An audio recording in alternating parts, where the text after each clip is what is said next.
வணக்கம். முதல் பார்வை நிகழ்ச்சியில் மறுபடியும் உங்களை சந்திக்கிறதுல ரொம்ப மகிழ்ச்சி. இன்றைய நிகழ்ச்சியில் என்னோடு உரையாடுவதற்காக விடுதலை சிறுத்தைகள் கட்சியின் ஆளுர் ஷானவாஸ் அவர்களும் பத்திரிகையாளர் ஆர் வெங்கடேஷ் அவர்களும் நம்ம அரங்கத்துக்கு வந்திருக்கிறாங்க. வணக்கம். திராவிட முன்னேற்ற கழக தலைவர் கருணாநிதி உடல்நலக் குறைவால் தனியார் மருத்துவமனையில் நேற்று அதிகாலை அனுமதிக்கப்பட்டார் அப்படிங்கிறது செய்தி. அவருடைய உடல்நலத்தில் என்ன பிரச்சனைங்கிறதையும் மருத்துவமனையிலிருந்து அதிகாரப்பூர்வமான அறிவிப்பு வந்திருக்குது. அவர் நலம் பெற்று சமூக பணிகளையும் அரசியல் பணிகளையும் மீண்டும் விரைவில் தொடர வேண்டும் அப்படிங்கிற கருத்தோட நிகழ்ச்சியில் மற்ற விஷயங்களை பற்றி பேசலாம் அப்படின்னு நினைக்கிறேன். நீங்கள் அது தொடர்பாக என்ன சொல்ல வந்தீங்க? அதாவது கலைஞருக்கு உடல்நலமின்மை என்பது ஒரு வியக்கத்தக்க செய்திதான். ஏன்னா மனிதனாக பிறந்தவன் உடல்நிலை சிக்கலுக்கு ஆளாவது என்பது இயல்பான ஒன்று. ஆனால் கலைஞர் தன்னுடைய உடல் நலத்தை பேணுவதில் ஒரு முறைப்படுத்தப்பட்ட வாழ்க்கைக்கு உரியவர்.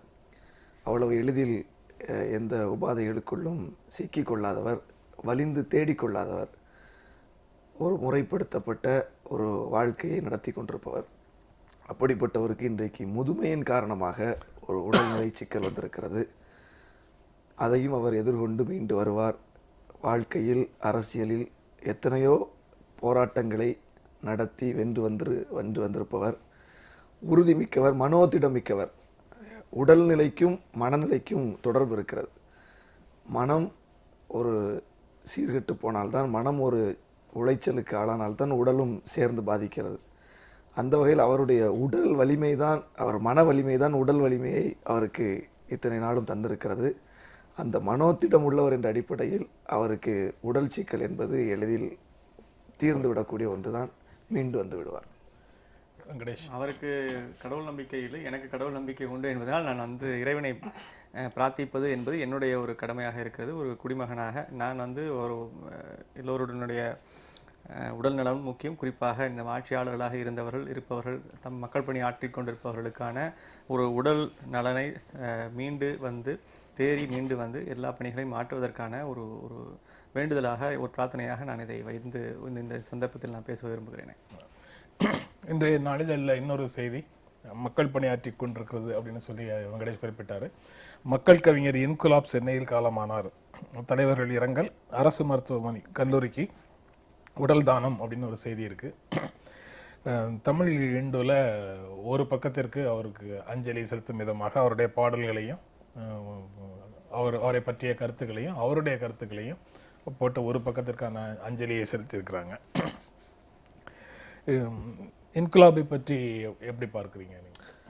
அதாவது திரைப்படங்களுக்கு பாடல் எழுதினால்தான் புகழ் பெற முடியும், இது போன்ற ஊடக வெளிச்சம் கிடைக்கும் என்கிற ஒரு நிலை இருந்தது.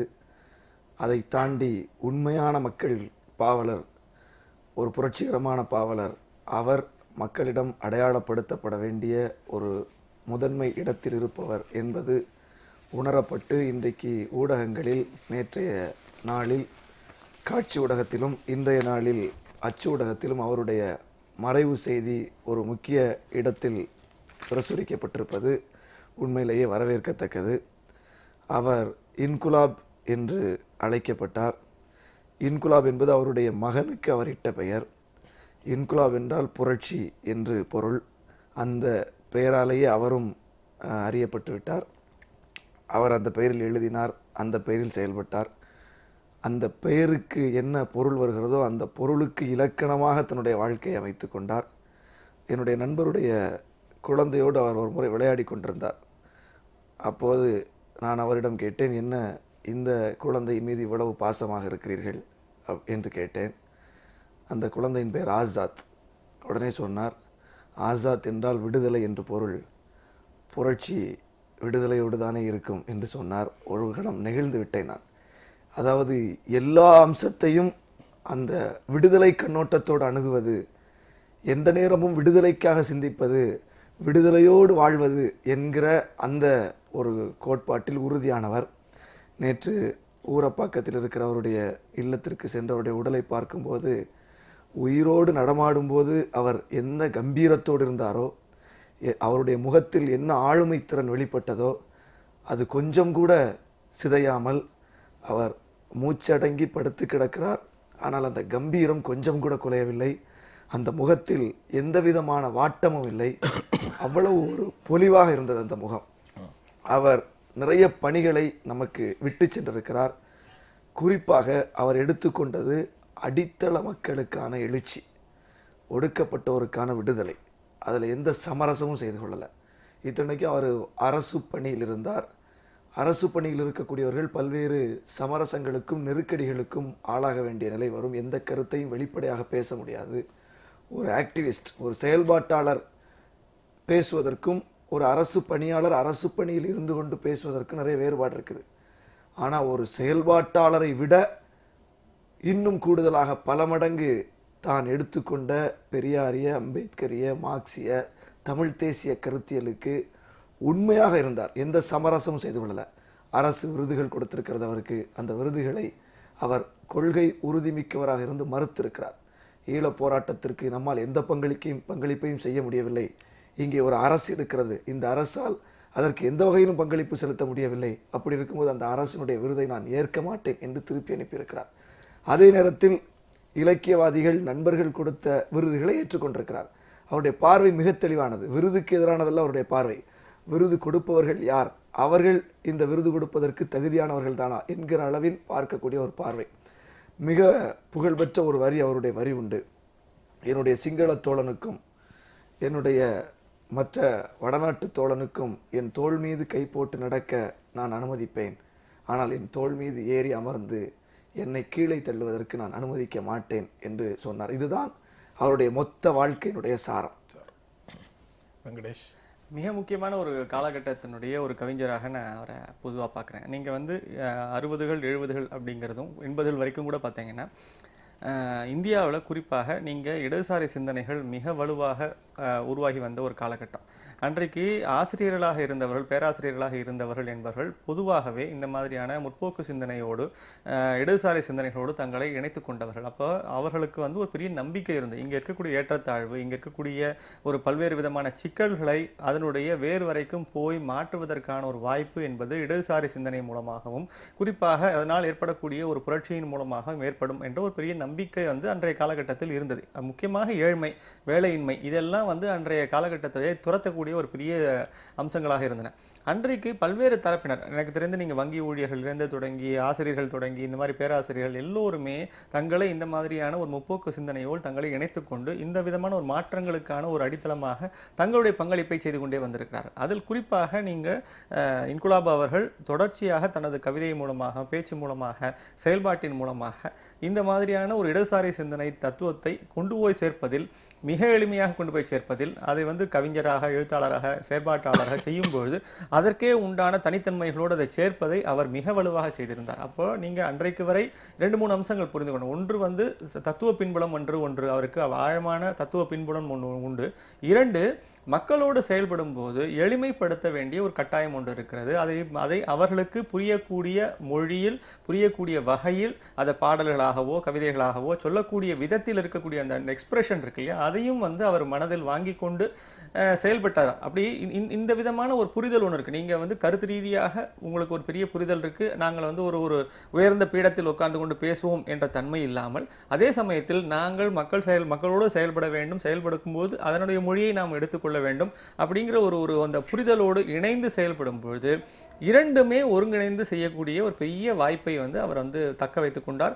அவருடைய மொழி ஆளுமை, அவருக்கு இருக்கக்கூடிய மொழி ஆளுமையினுடைய தொடர்ச்சியாகத்தான் அந்த எளிமைப்படுத்துதலை நாம் பார்க்க வேண்டும். அந்த எளிமைப்படுத்துதல் கவிதையாக, பாடல்களாக வெளிவரும்பொழுது அது எந்த வகையிலும் ஒரு மக்களிடமிருந்து அந்நியப்பட்டு போகாமல், அதே சமயம் செய்தியையும் உள்ளடக்கத்தையும் மிக தெளிவாக கொண்டு போய் சேர்க்க வேண்டும். அதற்கு அப்பாற்பட்டு உணர்ச்சியையும் கொண்டு போய் சேர்க்க வேண்டும். இந்த 3 அம்சங்களையும் ஒரு தேர்ந்த ஒரு பாவலராக அவர் கொண்டு போய் சேர்க்க முடிந்தது.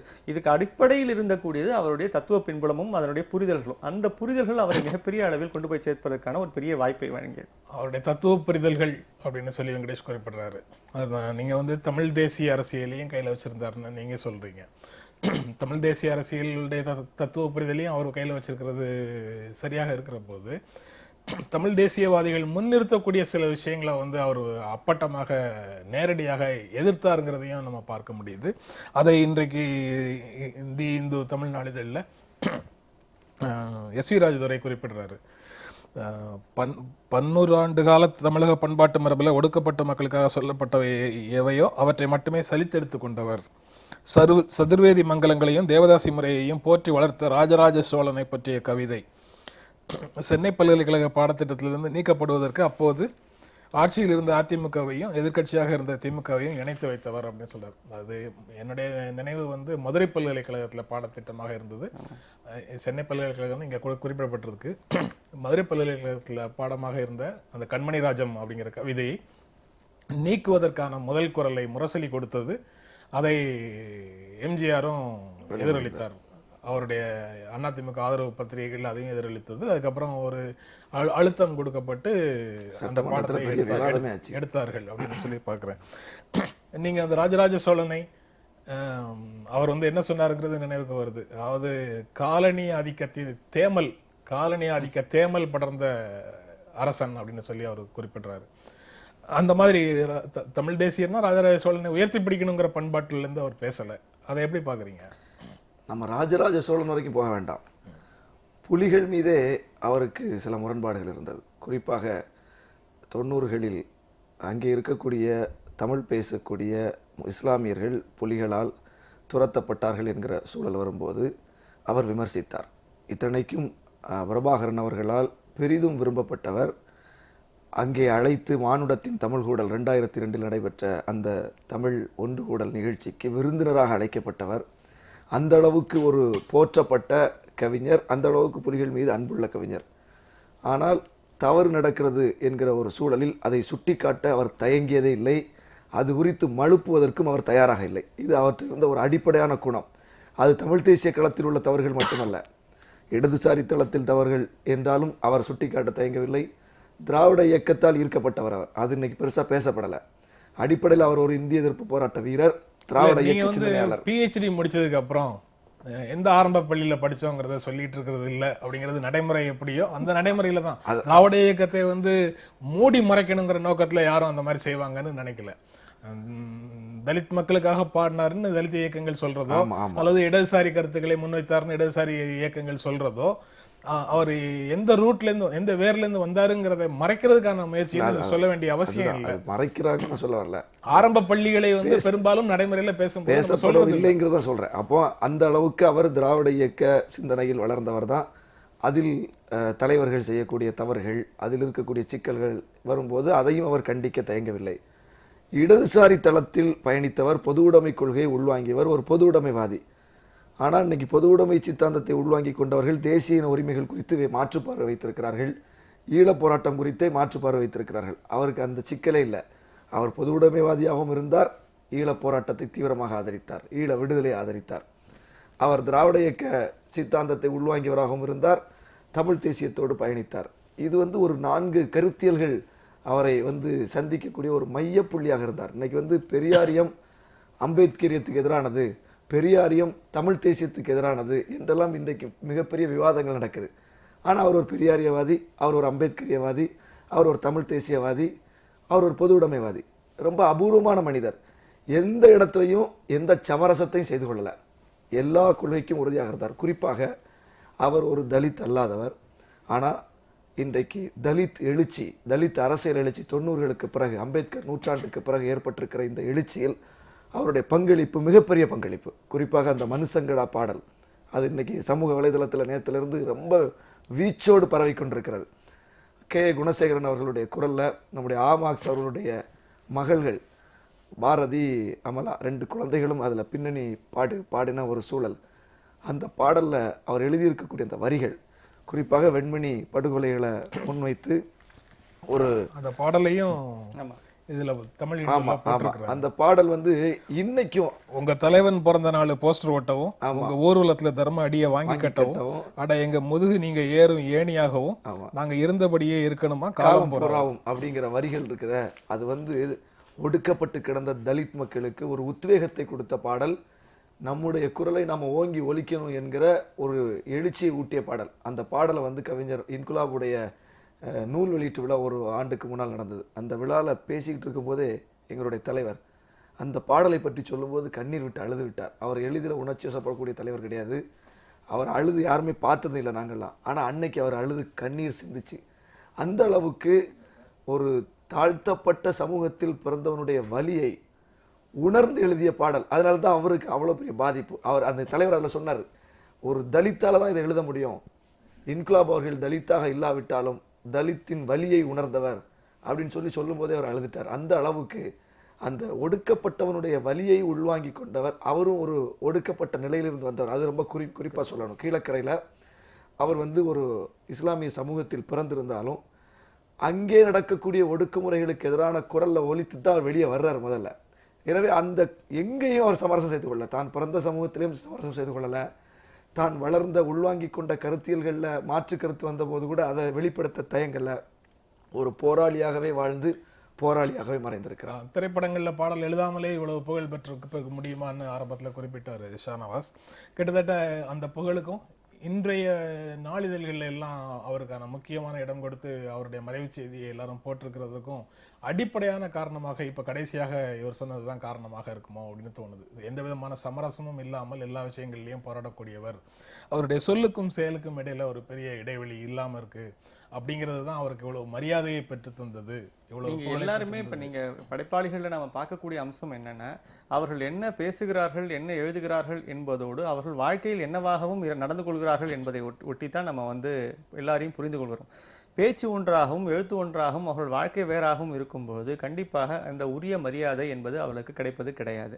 அதாவது நீங்க பாட்டு நல்லா இருக்குன்னு சொல்லலாம், அல்ல அவங்க கவிதை நல்லா இருக்குன்னு சொல்லலாம். ஆனா நீங்க அதை மனசார அவர் ஈடுபட்டு செய்து அதை புரிந்து கொண்டார், அதை வாழ்க்கையில் பின்பற்றினார் அப்படின்னும் பொழுதுதான் அதுக்கு கூடுதல் வலு கிடைக்குது. அப்ப இந்த சமரசமற்ற தன்மை அப்படிங்கிறது தொடர்ச்சியாக அரசியல் நிலைப்பாடுகள்ல தான் ஒரு நேர்மையான தார்மீகமான ஒரு நிலைப்பாடுகளோடு இருக்கிறேன், இதில் யார் தவறு செய்தாலும் எந்த ஒரு கருத்தியலை கொண்டவர்கள் தவறு செய்தாலும் அல்லது அதில் இருக்கக்கூடிய முரண்பாடுகள் ஏற்பட்டாலும் அந்த முரண்பாடுகளை வெளிப்படையாக தெரிவிப்பது என்பது ஒன்று. அந்த வெளிப்படையாக தெரிவிப்பது என்பதில் பல்வேறு சிக்கல்கள் இருக்கின்றன. குறிப்பாக வாய்ப்புகள் மறுக்கப்படலாம், அல்லது முன்னேற்றங்கள் மறுக்கப்படலாம், அல்லது தேவையற்ற ஒரு வருத்தங்கள் ஏற்படலாம். இந்த அம்சங்களையும் மனதில் வாங்கி கொண்டு உளவியல் குறுக்கீட்டுக்கு மன்னிக்கணும், புதுமை பித்தன், பட்டுக்கோட்டை கல்யாண சுந்தரம், இன்குலாப் அப்படின்னு வரிசைப்படுத்துறோம்னா அது எல்லாமே செல்வம் சேர்க்காதவர்கள் அப்படிங்கிற அடிப்படையில தான் நம்ம அதேதான். இப்ப என்னன்னா அவங்க எல்லாருமே இந்த வரிசையில் இருக்கக்கூடிய கவிஞர்களோ எழுத்தாளர்களோ எல்லோருமே இன்ஃபேக்ட் இன்னைக்கும் பார்த்தீங்கன்னா அந்த மாதிரி நேர்மையோடு கருத்து தெரிவித்துக் கொண்டு அரசியல் களத்தில் எல்லோரோடும் பழகி கொண்டும் இருக்கக்கூடியது என்பது மிகப்பெரிய சிக்கல். ஏன்னா அரசியல்வாதிகளோடு பழகும் போதும் அரசியல் கருத்தியல்களோடு இருக்கக்கூடிய பழகும் போதும் அது முற்றிலும் வேறு விதமான ஒரு தேவைகளுக்காக தங்கள் நிலைப்பாடுகளை மாற்றிக்கொள்ளக்கூடிய விஷயங்கள் நடந்து விடுகின்றன. ஆனால் இதை கருத்தியலோடு மட்டுமே இருக்கக்கூடிய மக்களுடைய ஒரு குணத்தோடு மட்டுமே இருக்கக்கூடியவர்களுக்கு ஒரு பெரிய சிக்கல் இருக்கிறது. இவர்கள் நிலைப்பாடுகளை மாற்றிக்கொள்கிறார்களே எனும்போது விமர்சனம் செய்ய வேண்டிய தேவை ஏற்படுகிறது. விமர்சனம் செய்தால் ஒரு நிச்சயமான பாதிப்பு என்னவென்றால் அவளுக்கான வாய்ப்புகளோ அல்லது அங்கீகாரங்களோ உரிய ஒரு மரியாதைகளோ பாதிக்கப்படும் என்பது. அதையும் ஏற்றுக்கொண்டு ஆமாம் எனக்கு இந்த மரியாதைகள் வேண்டாம், இந்த அங்கீகாரங்கள் வேண்டாம், இந்த விதமான ஒரு தேவையற்ற ஒரு புகழ் வேண்டாம் என்று விலகி தனது கருத்தியலோடு மட்டுமே நிற்கக்கூடியவர்கள் தான் நீண்ட காலம் இருக்கிறார். இன்றைக்கு நீங்க பத்திரிகைகள் அவருக்கு கொடுத்திருக்கக்கூடிய அங்கீகாரம் என்பது இந்த அடிப்படையில் இருந்து தான் வருகிறது. அவருடைய நேர்மையின் பார்ப்பட்டு அவருடைய கருத்தியலில் அவர் கொண்டிருந்த ஆழமான ஈடுபாடு காரணமாக அதை மனதில் வாங்கி கொண்டவர்கள் இன்று செய்யக்கூடிய ஒரு அஞ்சலியாக தான் இன்றைய பத்திரிகைகள் வந்திருக்கக்கூடிய அஞ்சலிகளை நாம் புரிந்து கொள்கிறேன். இதுல நேரடியாக ஜனரஞ்சகமான கவிதைகளையோ பாடல்களையோ அவர் எழுதல. ஆனா ஜனரஞ்சகமான தளத்தில் செயல்படக்கூடிய ஊடகவியலாளர்களாக இருக்கட்டும், பத்திரிகையாளர்களாக இருக்கட்டும், பேராசிரியர்களாக இருக்கட்டும், அரசியல் கட்சி பிரதிநிதிகளாக இருக்கட்டும், அவர்களிடத்தில் செல்வாக்கு செலுத்தக்கூடிய அவர்களுடைய கருத்துக்களை ஷேப் பண்ணக்கூடிய வடிவமைக்கக்கூடிய பாடல்களை அவர் எழுதியிருக்காரு அப்படிங்கிறதும் மிக முக்கியமா. அதாவது நீங்க மக்களிடம் போய் சேர்வது என்றால் நீங்கள் அதை மக்களோடு இணைந்து பணியாற்றக்கூடிய தலைவர்கள், இந்த மாதிரி ஆசிரியர்கள், இவங்க அத்தனை பேர்ட்டையும் போய் சேர வேண்டியது அவசியம். அவர்கள் உள்ளார்ந்து மன ரீதியாக இவரை கொண்டாடி இருக்கிறார்கள், உள்ளார்ந்து மன ரீதியாக இவரை அங்கீகரித்திருக்கிறார்கள். இவருடைய அந்த நேர்மை என்பது பிடித்திருக்கிறது. பல இடங்களில் நம்முடைய எழுத்தாளர்கள் மத்தியிலும் சரி படைப்பாளர்கள் மத்தியில் இருக்கக்கூடிய பெரிய சிக்கல் என்ன, வாழ்க்கை வேறாகவும் அவருடைய படைப்புகள் வேறாகவும் இருக்கின்றன. நீங்கள் கருத்தை மட்டும் பாருங்கள், நம்ம கிட்ட இல்லாத பண்பை இன்னொருத்தர்கிட்ட பார்க்கும்போது ஒரு அடிப்படையில் இன்குலாபிடம் உள்ள ஒரு முக்கியமான அம்சம் என்னன்னா, அவர் எழுதியதோடு பேசியதோடு நின்று விடவில்லை, களச் செயல்பாட்டில் நின்றவர். எல்லா முக்கியமான போராட்டங்களிலும் களத்தில் நின்றிருக்கிறார். நான் அவரை ஒரு போராட்ட களத்தில் பார்த்தேன். அண்ணா நூற்றாண்டு நூலகம் மூடப்படக்கூடிய நிலைக்கு போகிறது. அதிமுக அரசு வந்தவுடன் அதை தொந்தரவு செய்கிறது என்கிற நிலையில் படைப்பாளர்கள் ஒருங்கிணைத்த போராட்டம் பனகல் மாளிகை பக்கத்தில் நடந்தது. அவருடைய உடல் நலிவுற்ற நிலையிலும் அதில் பங்கேற்று அவர் சொன்னார், முதல் அரசு அதிமுக ஜெயலலிதா அவர்கள் நடத்திய முதல் அரசு தடா அரசு, 2வது அரசு பொடா அரசு, இப்போது நடந்து கொண்டிருப்பது தடாலடி அரசு. தடாலடியாக ஒவ்வொரு முடிவுகளையும் எடுப்பது, ஏற்கனவே எடுக்கப்பட்ட நிலைப்பாடுகளை மாற்றுவது என்கிற ஒரு தடாலடி சிந்தனையில் செயல்படுகிறது என்று சொல்லி விமர்சித்துவிட்டு களத்தில் நின்று போராடினார். அதற்கு பிறகும் கூட இப்போது கூட அண்மையில் கூட அவரை ஒரு போராட்ட களத்தில் பார்க்க முடிந்தது. தொடர்ந்து மக்களுக்காக போராட்ட களத்திலும் நின்றவர், எழுத்தோடு பேச்சோடு நின்று விட்டவர் அல்ல என்பதையும் நாம் பார்க்கணும். யானை இருந்தாலும் 1000 பொன், இறந்தாலும் 1000 பொன்னு சொல்ற மாதிரி அவர் இருக்கும் போதும் தத்துவ ரீதியான விஷயங்களை ஆய்வு செய்வதற்கு எல்லாருக்கும் ஒரு வாய்ப்பு கொடுத்தார். அவருடைய பேச்சு மூலமாகவும் கவிதை மூலமாகவும். இப்போ மறைந்த பிறகும் அதே மாதிரியான ஒரு சூழலை உருவாக்கி இருக்கிறாரு அப்படின்னு புரிஞ்சுக்கலாம். இன்றைய ஆங்கில ஹிந்து நாளிதழ்லையும் ஒரு செய்தி இருக்கு, டெமோக்ரஸி டைரக்ட் டு ஹோம் அப்படின்ற ஒரு கட்டுரை ஒன்று இருக்கு. ஜனரஞ்சகமான தலைவர்களுக்கு கீழே ஒரு அரசியல் கட்சி இருக்கும்போது அது ஜனநாயகத்தின் மீது ஒரு நிழல் படுகிறது அப்படிங்கிற கருத்தை அந்த கட்டுரை முன்வைக்குது. அதை நீங்க எப்படி பார்க்குறீங்க? தனி மனிதரிடம் அதிகாரம் குவிவது, தனி மனித ஆளுமையை முன்னிறுத்தி அனைத்தையும் கட்டமைப்பது என்பது ஜனநாயகத்திற்கு எதிரான ஒரு அம்சம்தான். ஏன்னா அது என்னாகி போகும்னா, முழுக்க முழுக்க அந்த தனிநபரை சுற்றி, தனி ஒரு மனிதரை சுற்றியே அனைத்து அம்சங்களும் நடக்க ஆரம்பிச்சிடும். இன்னைக்கு நம்ம தமிழ்நாட்டில் அதை தான் பார்க்கிறோம். ஆட்சியில் இருக்கக்கூடியவர், ஆட்சியை வழிநடத்தக்கூடியவர், ஒரு ஆளுமை மிக்கவர் என்பதில் மாற்று கருத்தில் என்றாலும், அவர் நினைத்தால்தான் அனைத்தும், அவர் இல்லை என்றால் ஒன்றுமில்லை என்கிற அளவுக்கு ஒரு நிலைக்கு நிற்பதை பார்க்கிறோம். ஆனால் அதே நேரத்தில் தனிநபர் பாத்திரத்தை மறுத்துவிட்டு எதையும் செய்துவிட முடியாது. இங்கே நாம் இதுக்கு முன்னால் பல தத்துவங்களை பற்றி பேசி கொண்டிருந்தோம். அம்பேத்கரியம்னு சொன்னோம். அம்பேத்கர் என்கிற ஒரு தனி மனித பாத்திரத்தின் வழியாக ஒரு தத்துவத்தை நாம் பெற்றிருக்கிறோம். பெரியாரியம்னு சொல்கிறோம். பெரியார் என்பவர் பிறந்தார், வாழ்ந்தார், மறைந்தார், ஒரு தனிப்பட்ட மனிதர் தான். அதில் யாருக்கும் மாற்றுக்கிறது இருக்க முடியாது. ஆனால் அவர் கொடுத்த தத்துவம் பெரியாரியம் என்கிற ஒரு பெரிய தத்துவமாக நிலைத்திருக்கிறது. ஒவ்வொருவரையும் இப்படி சுட்டி காட்டிகிட்டே போகலாம். வரலாற்றில் தனிநபர் பாத்திரத்திற்கும் தத்துவத்திற்கும் தொடர்பு இருக்கிறது. தனிநபர்களால் வெளிப்படுத்தப்படக்கூடிய கருத்துக்கள், செயல்பாடுகள், சிந்தனைகள் தான் தத்துவங்களாக உருப்பெறுது. எனவே தனிநபர் ஆளுமை பாத்திரத்தை தவிர்த்து விட்டு, மறைத்து விட்டு இங்கே எந்த தத்துவமும் கிடையாது, எந்த செயல்பாடும் கிடையாது. அப்படி இருக்கிற நிலையில் அதற்கு ஒரு எல்லை இருக்குது. அது என்னன்னா, முழுக்க முழுக்க ஒரு சர்வாதிகாரத்தனத்தோடு அது ஒரு தனிநபரிடம் குவிவது, ஒரு கூட்டு உரையாடலுக்கு இடமில்லாமல் தலைவர் எடுக்கிற முடிவுதான் எல்லா முடிவும், கூட்டு உரையாடலுக்கே வாய்ப்பு கிடையாது, ஜனநாயகத்தில் அப்படி ஒரு வாய்ப்பே இல்லை என்று மறுத்துவிட்டு ஒரு எதேச்சதிகார மனநிலையோடு ஒரு தலைவர், ஒரு கட்சி நடத்தப்படுமானால் அது கேள்விக்குறிதான். Representative party system is infinitely preferable to personalised forms of power அப்படிங்கிறதையும் அதை ஹைலைட் பண்ணுது அந்த கட்டு. அதாவது நீங்கள் நிழல்னு ஒரு வார்த்தை சொன்னீங்க, ரொம்ப கரெக்டான ஒரு விஷயம். என்னென்னா, எல்லா விதமான மக்கள் செயல்பாடுகள் அல்லது மக்களை போய் சென்றடையக்கூடிய கொள்கைகள் அல்லது செயல்பாடுகள், இது எல்லாத்துலேயுமே இந்த தனிநபர் என்பவர் வைத்திருக்கக்கூடிய கருத்துகள் அல்லது அவருடைய ப்ரிஃபரன்சஸ் இருக்குது பாருங்கள், அது ஒரு மிகப்பெரிய பங்கை ஆற்றுகிறது.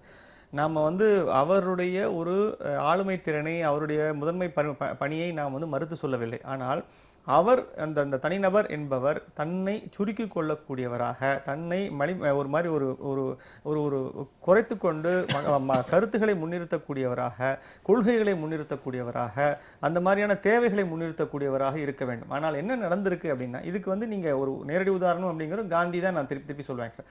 காந்தி என்பவர் இந்திய சுதந்திரத்தை, இந்தியாவினுடைய முதன்மையை மையப்படுத்தி அவருடைய செயல்பாடுகள் இருந்தனவே தவிர தான் அதனுடைய முதன்மையானவர் அப்படிங்கிறத வலிமையை தன்னை முன்னிறுத்தி கொண்டு அவர் அரசியல் செய்தது கிடையாது. ஆனால் இன்னைக்கு நடக்கக்கூடிய, இப்போ இண்டிபெண்டன்ஸ்க்கு அப்புறம் நடக்கக்கூடிய எல்லா அரசியலுமே எப்படி இருக்கு அப்படின்னு கேட்டீங்கன்னா, தனிநபரை முன்னிறுத்தக்கூடிய, தன்னை சார்ந்து உருவாகக்கூடிய, தான் சொல்லக்கூடிய கருத்துக்களின் அடிப்படையில் உருவாக்கக்கூடிய ஒரு ஒரு ஒரு பெரிய ஃபாலோவர்ஷிப்பை உருவாக்குறாங்களே தவிர கருத்தை முன்னிலைப்படுத்தி தன்னை சுருக்கிக் கொள்ளக்கூடிய பாங்கு என்பது இன்றைய அரசியல்வாதிகளிடம் இல்லவே இல்லை. அப்ப சிக்கல் என்ன வருதுன்னா, யார் முதன்மையானவர்? நீங்கள் நாடு முதன்மையானது, அவர் வைக்கக்கூடிய கொள்கைகள் முதன்மையானது, அதை செய்யக்கூடிய செயல்பாடுகள் முதன்மையானது, நான் அதை செய்யக்கூடிய வெறும் பணியாளர் தான் அப்படிங்கிற எண்ணம் வந்து வேணும். ஆனா அந்த பணியாளர்ன்ற அந்த சுருக்கிக் கொள்ளக்கூடிய தன்மை இன்னைக்கு நான் ஒரு பணியாளர் தான், மக்களை விட மக்களுக்கு சேவை செய்யக்கூடிய சேவகன் தான், நான் செயல்படக்கூடிய எல்லாமே வந்து மக்களுக்கு நன்மை தரக்கூடியவை தான். இருந்தாலும் இருக்கக்கூடிய ஒரு வெற்றிடம் காரணமாக நான் வந்து மிகவும் ஜனரஞ்சகமான தலைவனாக கருதப்படுகிறேன் அப்படின்னு ஒரு நிலை ஒருவருக்கு வந்ததுன்னு வச்சுக்கோங்களேன், அது ஜனரஞ்சகமாக இருக்கிறதே ஜனநாயக விரோதம் அப்படின்னு நம்ம எடுக்க முடியுமான்னு கேட்குறேன். ஜனரஞ்சகமாக இருப்பது ஜனநாயக விரோதம் அல்ல. ஆனால் தன்னை சுருக்கிக் கொள்வதன் மூலமாக நான் என்னை சுருக்கிக் கொள்கிறேன் பார் என்று ஒரு தோற்றத்தை ஏற்படுத்துகிறார்கள். இன்னொரு அது ஒரு பெரிய சிக்கல் இருக்குது. நான் மக்கள் பணியாளராக இருக்கிறேன், நான் வந்து உங்களுக்கான சேவகனாக இருக்கிறேன் என்று சொல்லிக்கொண்டே மீண்டும் மீண்டும் தன்னை, அதாவது இது என்னன்னா ஒரு சப்மிசிவ், ஒரு தன்னை வந்து தாழ்த்தி கொண்டு அதே சமயத்தில் தன்னை உயர்த்தி கொள்ளக்கூடிய ஒரு மனப்பாங்கு. இது வந்து உண்மையிலேயே வந்து நான் வந்து தனக்கு தெரியாம இருப்பேன். ஆனா இது வந்து அப்படி இருந்தது கிடையாது. ஆனா முன்னாடி அந்த இலக்கணத்தை நீங்க எடுத்துட்டீங்கன்னா அப்புறம் எந்த தலைவருமே இல்ல. பிரச்சனை அதுதான் சார். பிரச்சனை இன்னைக்கு என்னன்னா, உங்களுக்கு வந்து ஒரு மறைமுகமான ஆதரவு தேவையாக இருக்கிறது, உங்களை மையப்படுத்திய ஒரு அரசியல் தேவையாக இருக்குது, தனிநபரை மையப்படுத்தி மேம்படுத்தக்கூடிய ஒரு அரசியல் தேவையாக இருக்கிறது. அப்போ அந்த தனிநபரை மையப்படுத்தக்கூடிய அரசியலினுடைய பல்வேறு முகங்கள் தான் இந்த மாதிரியான சிக்கல்களை கொண்டு போய் சேர்க்குது. அப்போ ஒரு தேவையின் அடிப்படையில், ஒரு கொள்கையின் அடிப்படையில், ஒரு நாட்டினுடைய அவசியத்தின் காரணமாக நான் இந்த பணிகளை ஏற்று செய்கிறேன் அப்படின்னு சொல்லும் பொழுது அங்க அவசியமும் அங்க இருக்கக்கூடிய காரணங்களும் ரீசன்ஸ் வந்து முக்கியமாகும். அப்போ மக்கள் அங்க திரளுவதற்கான ஒரு வாய்ப்பு இருக்குது. அப்போ இந்த நபர் இல்லை என்றால் அடுத்த நபர் வந்து விடுவார், அடுத்த நபர் வந்து அடுத்த. இந்த நபர்கள் வந்து எந்த இயக்கங்களிலும் முக்கியம் கிடையாது. நபர்கள் என்பவர் அந்த கான்செப்டுக்கு அந்த தியரிக்கு எவ்வளவு தூரம் கான்ட்ரிபியூட் பண்றாங்களோ அவ்வளவு தூரம் தான் அவங்களுடைய முக்கியத்துவம் இருக்கிறது. ஆனால் என்ன ஆயிடுச்சுன்னா ஒரு ஸ்டேஜுக்கு அப்புறம் அது அப்படியே ரிவர்ஸ் ஆகும். பெரும்பாலான அரசியல் கட்சிகள் அந்த நிலையில இருக்குதுன்னு சொல்லி அந்த கட்டுரை சொல்லுது. நம்ம பேசலாம், ஒரு இடைவேளைக்கு அப்புறம் நம்ம தொடர்ந்து பேசலாம்.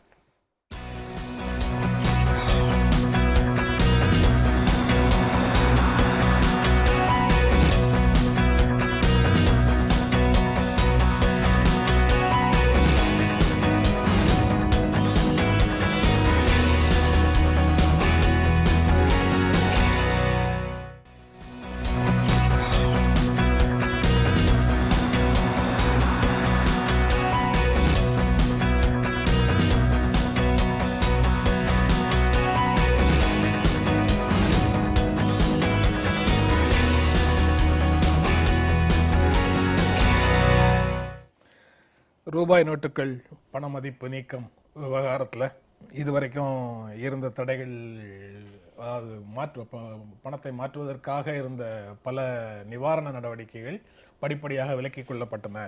Note ban relief partly withdrawn அப்படிங்கிற தலைப்பில் இன்றைய நாளிதழ்களில் செய்திகள் இருக்கு. அதற்கு பிறகு அது தொடர்பாக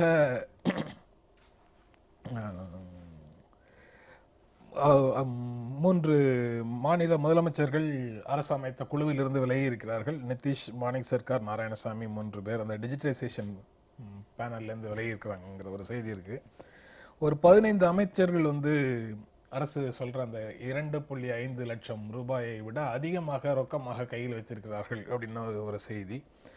90% ஏடிஎம் சரி செய்யப்பட்டு விட்டன, ஆனால் பணம் பற்றாக்குறையாக இருக்கு. அதனால தான் ஊதிய நாளில் ஏடிஎம்கள் மூடி கிடந்தன அப்படின்னு ஒரு செய்தி இருக்கு. இது எல்லாம் ரொட்டீனான வழக்கமான செய்திகளாக இந்த செய்திகள் இருக்கு. இதை தவிர வேற 2 விஷயம் இருக்கு. Deposits of withdrawn high value notes near 11 lakhs crores அப்படின்னு சொல்லி ஒரு செய்தி சொல்றாங்க. பண மதிப்பு நீக்கப்பட்ட 500 ரூபாய் 1000 ரூபாய் வங்கிகளில் திரும்ப வந்து கட்டினதுல கிட்டத்தட்ட 11 கோடி ரூபாய், 11 லட்சம் கோடி ரூபாய் திரும்ப வந்துடுச்சு அப்படின்னு சொல்றாங்க. அதற்கு என்ன விளக்கத்தை கொடுக்கிறது? அவருடைய எதிர்பார்ப்பு என்பது நிறைவேற்றி இருக்கிறது என்று வேண்டால் சொல்லலாம். நீங்க வந்து அவருடைய அரசாங்கத்தினுடைய பார்வையில் இந்த கருப்பு பணப்புழக்கத்தில் இருக்கக்கூடிய, அல்லது நீங்க ஹை வேல்யூ நோட்ஸ் கிட்டத்தட்ட மொத்தமே 14.85 லட்சம் கோடி தான் சந்தையில் இருக்கு. அந்த சந்தையில் இருக்கக்கூடியதில் கிட்டத்தட்ட 11 லட்சம் கோடி திரும்பி வந்துருச்சு அப்படிங்கிற மாதிரியான ஒரு எண்ணம் அவங்க தெரிவிக்கிறாங்க. இந்த டிமானிட்டைசேஷன் இந்த விஷயங்கள் பற்றி பேசும்போது எனக்கு நிறைய விமர்சனங்கள் உண்டு. அதில் முக்கியமான விமர்சனங்கள் வந்து நீங்கள் அந்த அதாவது நவம்பர் 8ஆம் தேதிக்கு அப்புறம் இன்னைக்கு கிட்டத்தட்ட நம்ம 2ஆம் தேதி உட்காந்துருக்கோம். ஆக்சுவலாக கிட்டத்தட்ட இந்த ஆல்மோஸ்ட் 22 நாட்கள் 23 நாட்களில் கோர்ஸ் கரெக்ஷன் அப்படிங்கிறது நிறைய விஷயங்கள் செய்திருக்கக்கூடிய அம்சங்கள், அரசாங்கத்தினுடைய கட்டுப்பாட்டில் இருக்கக்கூடிய அம்சங்கள் பலது இருக்கிறது. ஆனால் இந்த பயன்பாட்டுக்கு வந்த பிற்பாடு இருக்கக்கூடிய பல்வேறு சிக்கல்கள், பல்வேறு விதமான மாற்றங்கள், நாள்தோறும் அரசிடமிருந்து அறிவிப்புகள் வந்துகிட்டே தானே இருக்கு. அதெல்லாம் கோர்ஸ் கரெக்ஷன் இல்ல. அந்த அறிவிப்புகள் என்பவை நீங்கள் சந்தையில் ஏற்படக்கூடிய பல்வேறு சிக்கல்களை தீர்ப்பதற்கோ அல்லது ஏதோ சில சலுகைகளை வழங்குவதற்கோ அல்லது அந்த மாதிரி மாற்றங்களை ஏற்படுத்துவதற்கான விஷயங்கள் தானே தவிர, ஆனால் ரூபாய் புழக்கத்தை எளிமைப்படுத்துவதற்கு, அதை ஏழை எளியோரிடம் கொண்டு போய் சேர்ப்பதற்கு, உரியவரிடம் போய் சேர்ப்பதற்கான முயற்சிகளில் இன்னும் கூடுதலான எளிமைப்படுத்துதல் தேவைப்பட்டது. ஆனால் அதில் அந்த அரசாங்கம் தொடர்ச்சியாக ஒரு பெரிய ஒரு பாதிப்பை ஏற்படுத்தி கொண்டே வருகிறது. நான் ரொம்ப எளிமையான சில விஷயங்கள் தான் நான் சொல்லிட்டே இருக்கேன். என்னன்னா, அவர்கள் பாஜக ஆளக்கூடிய மாநிலங்களே குறைந்தபட்சம் இந்தியாவில் ஒரு 15 மாநிலங்கள் இருக்குன்னு வைத்துக்கொண்டால், அந்த மாநில முதல்வர்களுக்கான ஒரு மாநாடோ ஒரு சந்திப்பையோ அழைத்து அங்கே இருக்கக்கூடிய குறைந்தபட்ச அரசு ஊழியர்கள், அங்கே இருக்கக்கூடிய பள்ளி ஆசிரியர்கள் ஏனும் இதில் ஈடுபடுத்தியிருந்தால் மிகப்பெரிய அளவில் சிக்கல்கள் தீர்ந்திருக்கும். நம்முடைய மிகப்பெரிய பிரச்சனை என்னன்னா, இன்னைக்கு வங்கியில் அச்சடிப்புலேருந்து ப்ரெஸ்லேருந்து நீங்கள் வந்து செஸ்ட்டுக்கு பணம் போகணும், செஸ்ட்லேருந்து வங்கிகளுக்கு பணம் போகணும், வங்கிகள்லேருந்து நீங்கள் வந்து இருக்கக்கூடிய எல்லா ஏடிஎம்ஸ்க்கும் பணம் போகணும் அப்படிங்கிறது தான் நிலை. அப்படின்னா பல்வேறு இடங்களில் இருக்கக்கூடிய பாட்டில் நெக்ஸ் வந்து வெறும் வங்கி ஊழியர்கள் மட்டும் இந்த வேலையில் செய்வதற்கு போதுமானவர்கள் இல்லை. அப்போ ஆள் பலம் கண்டிப்பாக தேவை. அப்போ நீங்கள் குறைஞ்சபட்சம் இங்கே இருக்கக்கூடிய பள்ளி ஆசிரியர்கள், அங்கே இருக்கக்கூடிய அரசு ஊழியர்களை எவ்வளவு விரைவாக பயன்படுத்தி கொண்டிருக்க முடியும், மாநில அரசினுடைய உதவிகளை நீங்கள் பெற்றிருக்க முடியும், இதை செய்திருக்க வேண்டும். 1. 2, குறைந்தபட்சம் இன்னொரு மிகப்பெரிய சிக்கல் இதில் ஓடிக்கொண்டே இருக்குது. என்னன்னா, கிட்டத்தட்ட 2.32 லட்சம் ஏடிஎம்கள் செயல்படுகின்றன அப்படிங்கிறாங்க. நான் என்ன சொல்றேன், உங்களால் அந்த ஏடிஎம்கள் செயல்படக்கூடிய முறை அப்படின்னு தெரியும். எங்க கூடுதலான பணம் தேவையாக இருக்கிறதோ அங்கே அதிகமாக போடுகிறார்கள், எங்கே பணம் தேவை குறைவாக இருக்கிறதோ அங்கே வாரத்துக்கு ஒரு தரம் 3 நாட்களுக்கு ஒரு தரம் போடுகிறார்கள். ஆனால் இன்றைக்கு நீங்கள் பண தேவை வந்த பிற்பாடு எல்லோரும் எல்லா ஏடிஎம் வாசலும் போய் நிற்கிறார்கள். அந்த சிக்கலை மிக பெரும் அளவு குறைத்திருக்கலாம். இப்போ உதாரணமாக நீங்கள் எஸ்பிஐ தான் லார்ஜஸ்ட் ஏடிஎம் செக்மெண்ட் இருக்கு அப்படின்னு சொன்னால், அந்த 1 லட்சம் ஏடிஎம்கள் மட்டும்தான் சர்வீஸ் செய்யப்படும், மிச்சம் இருக்கக்கூடிய 1 லட்சம் ஏடிஎம்கள் இப்போது அடுத்த 15 நாட்களுக்கு சர்வீஸ் செய்யப்படாது அப்படின்னு நீங்கள் சொல்லிட்டீங்கன்னா, குறைந்தபட்சம் பணம் போடக்கூடியது அந்த ஏடிஎம்கள் மட்டும் 24 மணி நேரம் செயல்படும், தொடர்ச்சியாக பணம் கிடைக்கும் என்ற உத்தரவாதத்தை வழங்கி இருந்தால் கூட மக்களுடைய இந்த அல்லாட்டம் குறைந்திருக்கும். ஏடிஎம் அலையது குறைந்திருக்கும். ஒரு நிலையற்ற ஒரு மனநிலையோட சுற்றி திரிவது குறைஞ்சிருக்கும். இப்ப நீங்க மம்தா ஒரு பாதுகாப்பு உணர்வு இல்லாத ஒரு மனநிலையோட இருந்த நாட்கள் குறைஞ்சிருக்கும். மம்தா சொன்னாங்க, இப்ப நீங்க வந்து அந்த மாநிலத்தினுடைய அரசு ஊழியர்களுக்கு நாங்கள் ரொக்கமாக பணத்தை வழங்குகிறோம். இப்ப பணத்தை வழங்கி கொண்டு போய் சேர்ப்பதுதான் சிக்கலாக இருந்தால் அந்த மாநில அரசினுடைய ஒரு ஆலோசனையை ஏற்றுக்கொண்டிருக்கலாம். இப்ப நீங்க தமிழகத்தில் கூட நீங்க திரு ஸ்டாலின் அவர்கள் அதே விஷயத்தை வலியுறுத்தினார். அப்போ இன்னைக்கு இருக்கக்கூடிய நடைமுறை என்பது வங்கியில் செலுத்துவதுதான். நான் குறை சொல்லவில்லை. ஆனால் இப்படி ஒரு முறை இருக்கு. நீங்கள் வந்து அரசு ஊழியர்களையும் மாநில அரசுகளையும் இதில் ஈடுபடுத்துவது என்பது மிக முக்கியமான ஒரு தேவையாக இருந்தது. அது இந்த மதிப்பு நீக்கம் தொடர்பான விஷயங்கள்ல வரக்கூடிய நடைமுறை பிரச்சனைகள். இந்த செய்தியில் இருக்கக்கூடியது 11 லட்சம் கோடி வங்கிகளுக்குள்ள வந்துருச்சு அப்படின்னு சொல்றாங்கன்னா, அப்போ கருப்பு பணத்தை அல்லது அந்த திருட்டு பணத்தை வங்கிகளுக்குள்ள கொண்டு வருவதில் அரசு வெற்றி அடைந்தது அப்படின்னு சொல்லணுமா, இல்ல சாதாரண மக்கள் கையில இருந்த பணம் எல்லாம் வங்கிகளுக்குள்ள வந்துடுச்சு, நீங்க யாரை தாக்குவதாக துல்லியமான தாக்குதல் எங்கு நடத்துவதாக சொன்னீங்களோ அது வந்து வெறும் 3 லட்சம் கோடி அளவுக்கு தான் இருக்கு. அதுவும் இன்னும் 1 மாசம் இருக்கு. அதாவது 1 மாசத்துக்கு அப்புறம் என்ன வரும்னு தெரியல. நவம்பர் 30ஆம் தேதி வரைக்கும் 30ஆம் தேதி வரைக்கும் உண்டான கணக்கு தான் இதை சொல்றாங்க. இப்போது நடந்திருப்பதும் துல்லிய தாக்குதல் தான், அதுல மாற்று கருத்து இல்லை. ஆனால் யார் மீது அப்படிங்கிறதுல தான் நமக்கு மாற்று கருத்து. துல்லிய தாக்குதல் மக்கள் மீது நடத்தப்பட்டிருக்கிறது. அதாவது துல்லிய தாக்குதல் இல்ல, கொத்து குண்டுகளை போட்டாங்கன்னு சொல்லி கட்சிகள் விமர்சிக்குது. மக்கள் மீது நடத்தப்பட்டிருக்கிறது அந்த தாக்குதல். இது வந்து கார்பரேட்டுகள், நேற்று அவர் அம்பானி விரிவான அறிக்கை கொடுத்திருக்கிறார். அவருடைய ஜியோ நெட்வொர்க்கை மார்ச் வரைக்கும் நீட்டிப்பது பற்றி, இலவச நெட்வொர்க்கை. அதில் அரசுடைய இந்த நடவடிக்கை புரட்சிகரமானது, வரவேற்கத்தக்கதுன்னு சொல்றார்.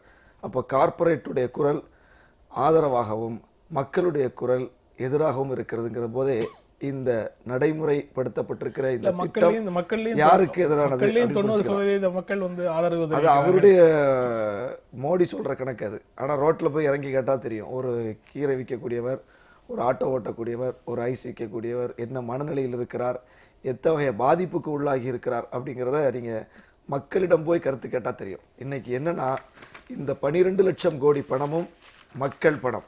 அதாவது ஆசியாவிலேயே வாராக்கடனில் முதலிடத்தில் இருப்பது இந்தியா என்று சொல்லப்படுகிறது.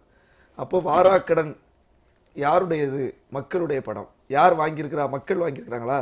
ஒரு டிராக்டர் வாங்கி உரிய முறையில் கட்டலைன்னா போய் அப்படியே விவசாய நிலத்திலேயே போய் சீஸ் பண்ணிட்டு வர்றாங்க. ஒரு கல்வி கடன் வாங்கின மாணவன் வந்து அதை உரிய நேரத்தில் கட்டலைன்னு சொல்லி வங்கி வாசலில் ஃபோட்டோவோட ஒட்டி அடையாளப்படுத்தி விளம்பரப்படுத்தி அசிங்கப்படுத்தக்கூடிய சூழலை பார்க்குறோம். ஆனால் இங்கே வந்து கார்ப்பரேட்டுகள் வாங்கக்கூடிய கடன் வட்டியும் கட்டப்படுவதில்லை, திரும்ப செலுத்தப்படுவதும் இல்லை. அதில் என்னன்னா எப்படி வரவு வைக்கப்படுறாங்கன்னா, திருப்பி ஒரு கடன் கொடுத்து ஏற்கனவே கட்ட வேண்டிய வட்டியை வரவு வைக்கிறாங்க. அதுதான் ரகுராம் ராஜன் சொன்னார், பன்றிக்கு லிப்ஸ்டிக் போட்டால் அது இளவரசி ஆகிவிடுமான்னு கேட்டார். அதனால முறைகேடுக்கு மேல் முறைகேடு நடத்தப்படுகிறது. நீங்கள் கள்ளப்பணம் போலி பணம் ரெண்டையும் நீங்கள் வந்து பிடிக்கணும்னா யார் அதை செய்கிறாங்கங்கிறது இங்கே இருக்கிற அரசு நெட்வொர்க்குக்கு தெளிவாக தெரியும். பொறி வைத்து பிடிக்கலாம்.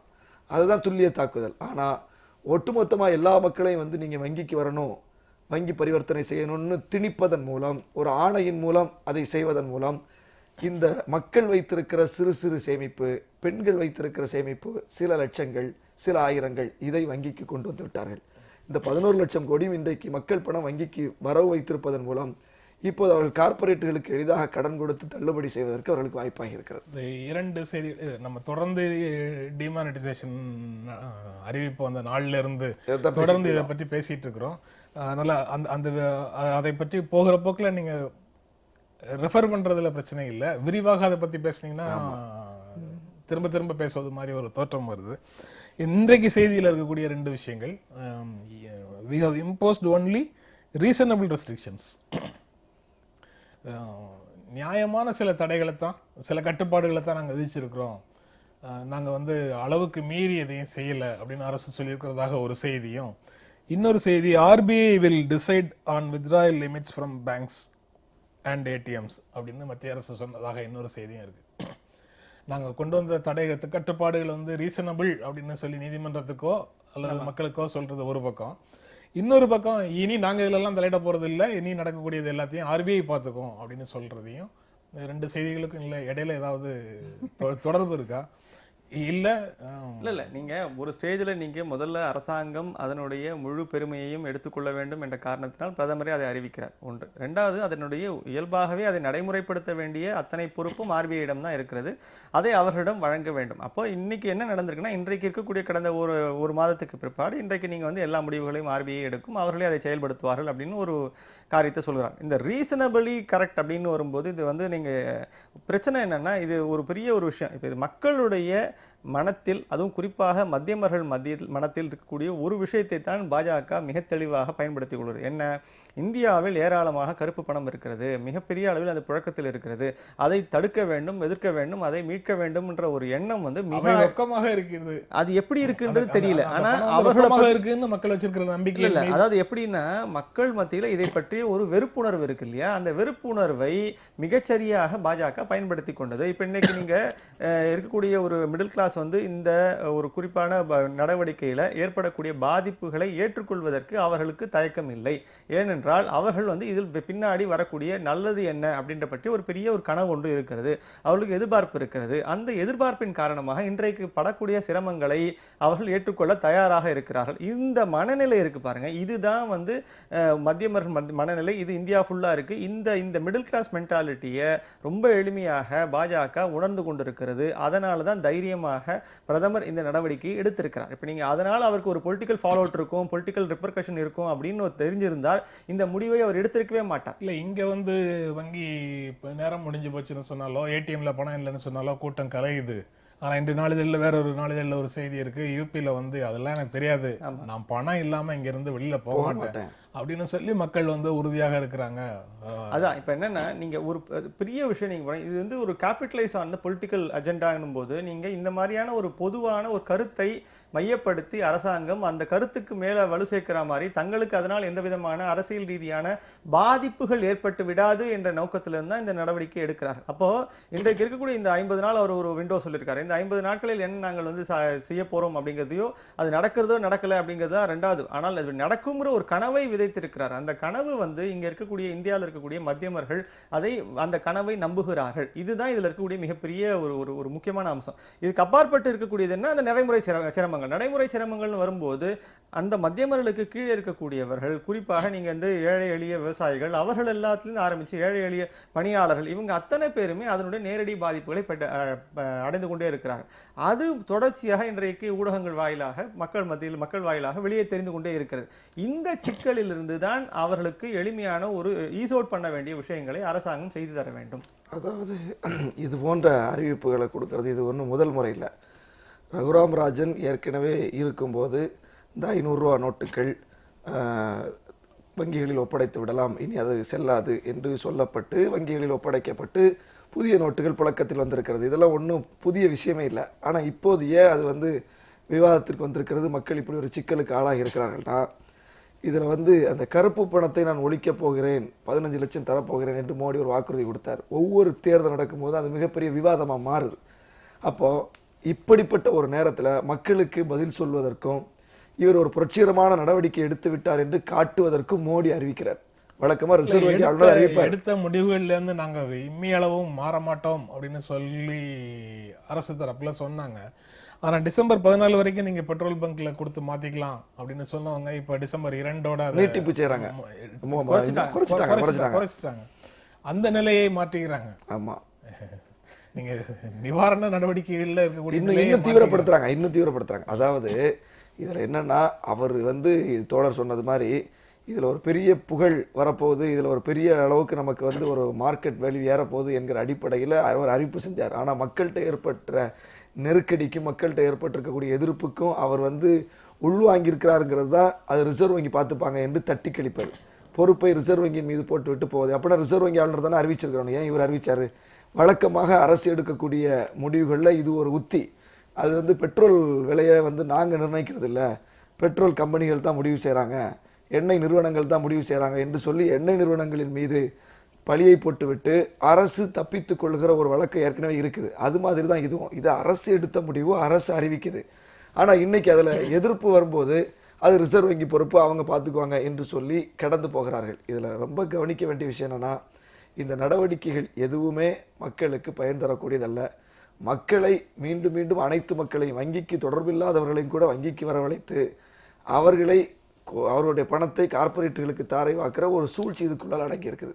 இது ஒரு காலாண்டோ அல்லது 2 காலாண்டுகளோ மக்கள் இந்த பண விவகாரத்தில் இருக்கக்கூடிய வலியை உணர வேண்டியது இருக்கும் அப்படின்னு சொல்லி நிதியமைச்சர் அருண் ஜேட்லி ஆனா முதல்ல அப்படி சொல்லல. முதல்ல 3 நாள் இருந்தாங்க, ஒரு வாரம் 50 நாள் இருந்தாங்க. இன்னைக்கு 50 நாள் ஏற்கனவே முடிஞ்சு போன நேரத்துல, முடிய போற நேரத்துல திரும்ப 50 நாளுங்கிறாங்க. இன்றைக்கே ஒரு தமிழ் நாளிதழில் ஒரு செய்தி இருக்குது, ஜிஎஸ்டி ரூபாய் நோட்டு நடவடிக்கைகள் பொருளாதாரத்துல பெரும் மாற்றத்தை ஏற்படுத்தும் அப்படின்னு அருண் ஜேட்லி பேசின ஒடிசால போய் பேசினதாக ஒரு செய்தி இருக்கு. அதே இதுல இதையும் சொல்லியிருக்காரு. நீங்க நாளிதழ்கள் வந்து எதை முன்னிலைப்படுத்தி தலைப்பு போடுதுங்கிறதுல தான் வந்து விஷயங்கள் அடங்கி இருக்குது. ஒரு ஆங்கில நாளிதழில் முதல் பக்கத்துல முதல் தலைப்பாக போட்டிருக்கிறது 6 மாதங்கள் பணவலியை மக்கள் உணரக்கூடும் அப்படின்னு தலைப்புல போட்டிருக்காங்க. இந்த 6 மாதங்கள் பணவலியை மக்கள் உணரக்கூடும் நிதியமைச்சர் தான் சொல்றாரு. மற்ற அரசியல் கட்சிகள் அரசை விமர்சிக்கிறவங்க சொல்லல, ஊடகங்கள்ல இருந்து சொல்லல. அப்ப இது ஓரளவுக்கு யதார்த்தமான ஸ்டேட்மெண்ட். உண்மையாவே நீங்க அடுத்த 2 குவார்ட்டர் அப்படிங்கிறது சிக்கலான குவார்ட்டரா தான் இருக்க போகுது. நீங்க தொழில் வளர்ச்சி பாதிக்கப்பட்டிருக்கும். இதுக்கப்புறம் நீங்க கூடுதலாக 2017 மார்ச் மாதம் வரக்கூடிய ஜிஎஸ்டியும் ஏப்ரல் மாதம் வரக்கூடிய ஜிஎஸ்டியும் சேர்ந்துட்டீங்க, உங்களுக்கு ஒரு பெரிய அளவில் ஒரு பிளிப் ஒன்று இருக்கும். கண்டிப்பாக ஒரு சரிவு ஒன்று இருக்க தான் போகுது. அப்போ இயல்பாகவே பணப்புழக்கம் குறைவு, தொழில் வளர்ச்சி குறைவு, இந்த மாதிரியான பாதிப்புகள் தொடர்ச்சியாக இருக்கும் போது நீங்க இன்ஃபேக்ட் சர்வதேச அளவில் இந்த மாதிரியான ரேட்டிங் நிறுவனங்கள் கூட நீங்க அவர்கள் சொல்லக்கூடிய இந்தியாவினுடைய ஜிடிபி வளர்ச்சி என்பது குறைத்துதான் மதிப்பிட்டிருக்கிறார்கள். அப்போ இந்த முயற்சி என்பது ஒரு விஷயத்தை செய்ய போகிறது. உடனடியாக மக்கள் மத்தியில் ஏற்பட்டிருக்கக்கூடிய பாதிப்புகளினால் இங்கே ஒரு தொழில் மந்தம் ஏற்படும், ஒரு வளர்ச்சிக்கான ஒரு பெரிய பாதிப்புகள் ஏற்படக்கூடிய வாய்ப்பு இருக்கிறதுன்னு ஒத்துக்கிறாங்க. அதை அருண் ஜேட்லியும் நேற்று வந்து அவர் தான் சொல்றார்கள். அப்ப இது வந்து இயல்பாகவே நடக்கக்கூடும் அப்படிங்கிற எதிர்பார்ப்பு இருக்கிறது. என்ன இதுல அதிகபட்சமா நம்ம எதிர்பார்க்கக்கூடிய பார்க்கக்கூடியது என்னன்னா, மிக பெரும் அளவு தொகை அரசுக்கு வந்து சேரும்.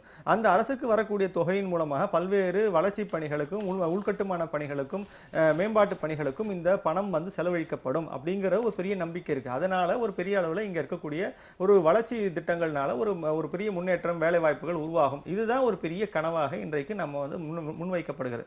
இந்த கனவுக்கு இன்னும் ஒரு 6 மாத காலம் இருக்குது. இந்த கனவு நனவாக போவது இல்லையா, இதெல்லாம் எப்படின்னு தெரிய போகுது. இது ஒரு பகுதி. இன்னொரு பகுதி நாம முக்கியமாக கவனிக்க வேண்டிய பகுதி என்னன்னா, இந்த வழிகளை எல்லாம் தாங்கி கொண்ட பிறகு நமக்கு ஒரு பெரிய சுபிட்சம் கிடைக்கக்கூடியது என்ற கிடைக்கும்னு ஒரு நம்பிக்கை வந்து தொடர்ச்சியாக இந்தியாவில் இருக்கக்கூடிய மிடில் கிளாஸ் கிட்ட வைக்கப்படுகிறது. இந்த மிடில் கிளாஸ் இதை ஏற்றுக்கொள்கிறார்கள்.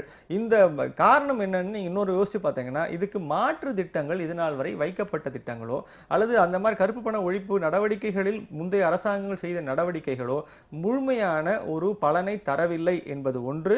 அதனால அவர்கள் பேசக்கூடிய அத்தனை பேருமே இன்றைக்கு ஒரு கவுண்டர் ப்ரொடக்டிவாக அரசியலுக்கு எதிரான ஒரு காரணங்களை கொண்டு பேசுகிறார்கள் ஒரு எண்ணமும் தொடர்ச்சியாக இங்கே வந்து ஒரு ஆழமா ஏற்பட்டிருக்கு.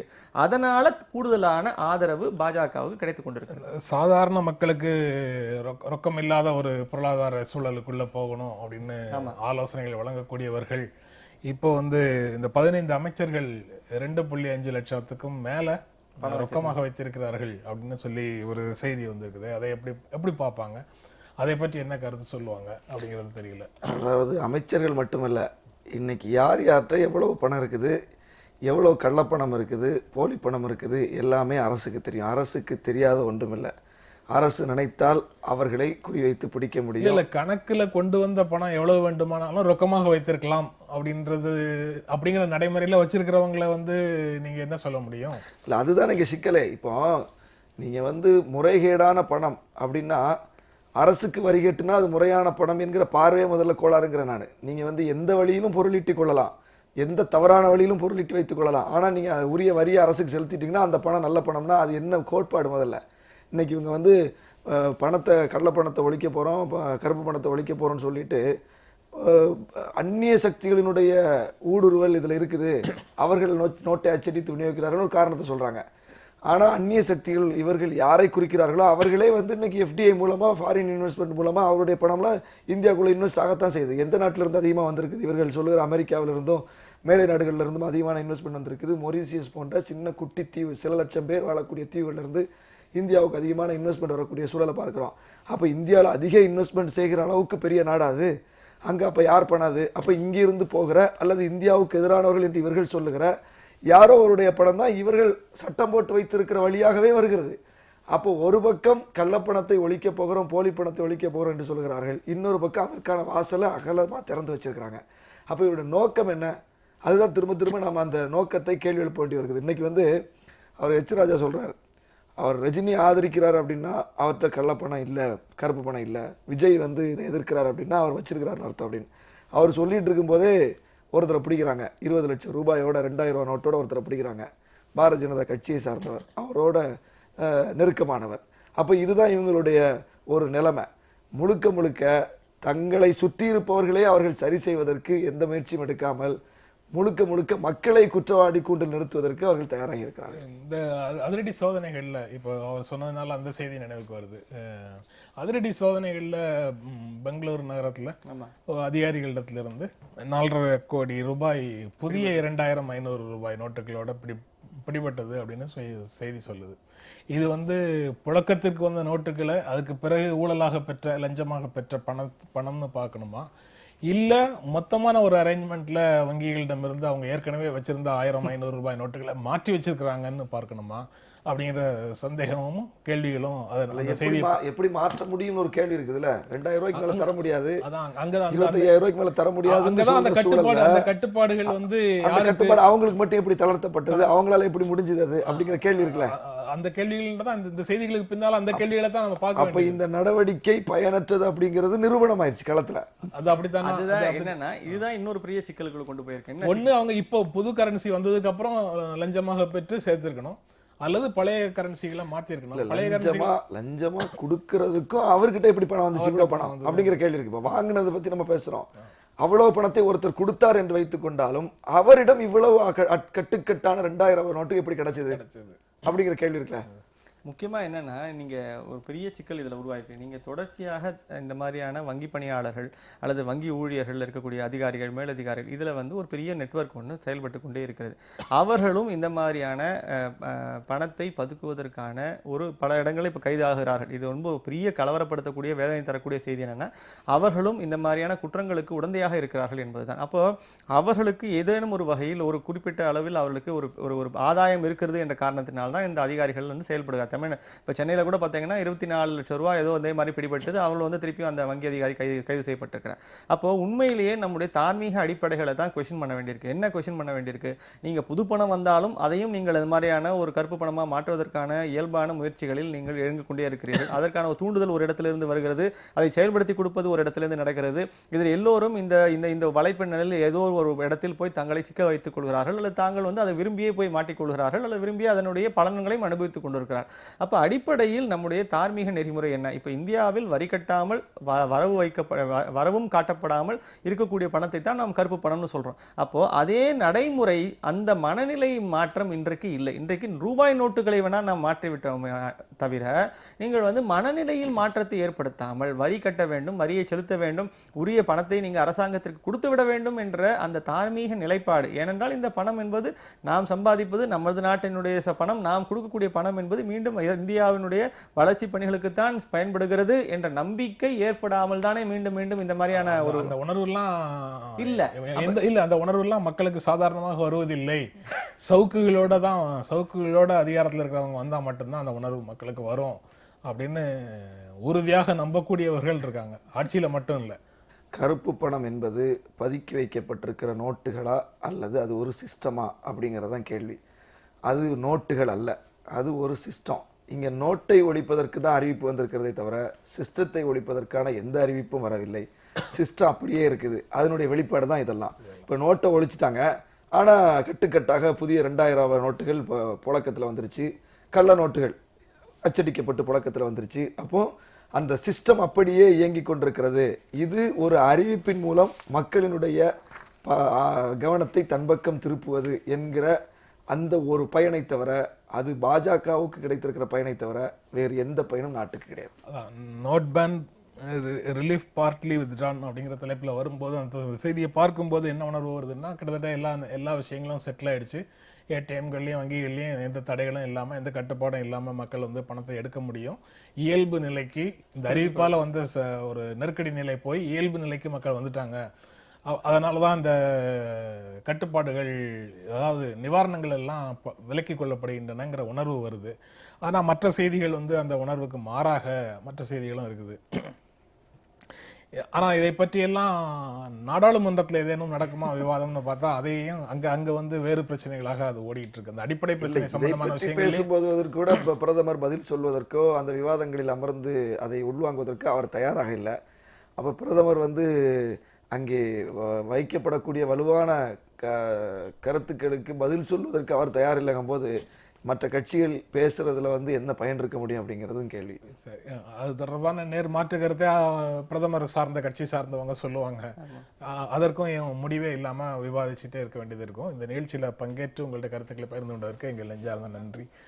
மீண்டும் சந்திப்போம். நன்றி, வணக்கம்.